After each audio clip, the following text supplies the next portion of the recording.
Bonjour. La vidéo consiste à trouver une mesure manquante dans les triangles semblables, sachant que la séquente à l'intérieur du triangle est parallèle au troisième côté. Alors, le but est de savoir quand on doit utiliser le théorème de Thalès versus dans les triangles semblables, les côtés homologues sont proportionnels. Dans les triangles semblables, les côtés homologues sont proportionnels. C'est un théorème qui fonctionne toujours dans les triangles semblables. Donc, on va l'utiliser en premier pour les deux cas et on verra quand on pourra utiliser par la suite Thalès.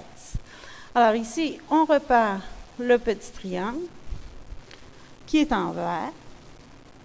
Puis, on regarde aussi le grand triangle qui est en bleu. Et maintenant, nous allons tout simplement écrire nos proportions.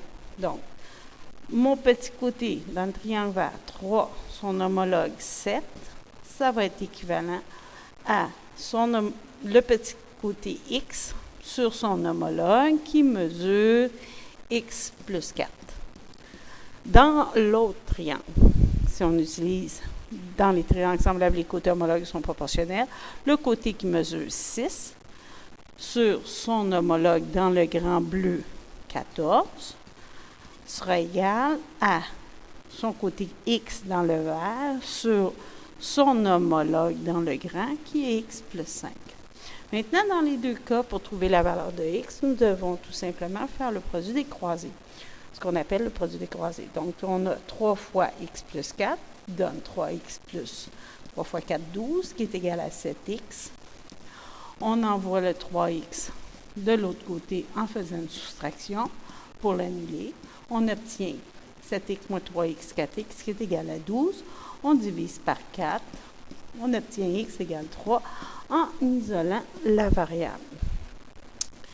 Pour l'autre exemple, on fait encore le produit des croisés. Donc, on obtient 6 fois x plus 5, 6x plus 5 fois 5, 6 fois 5, 30, qui est égal à 14x.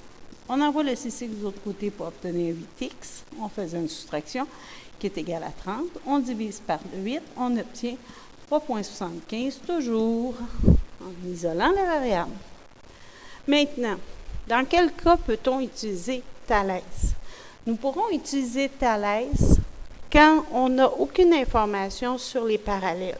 Donc ici, 3 et 7, on ne peut pas utiliser Thalès. Donc, pas de théorème de Thalès. Parce que nous avons des informations sur les parallèles.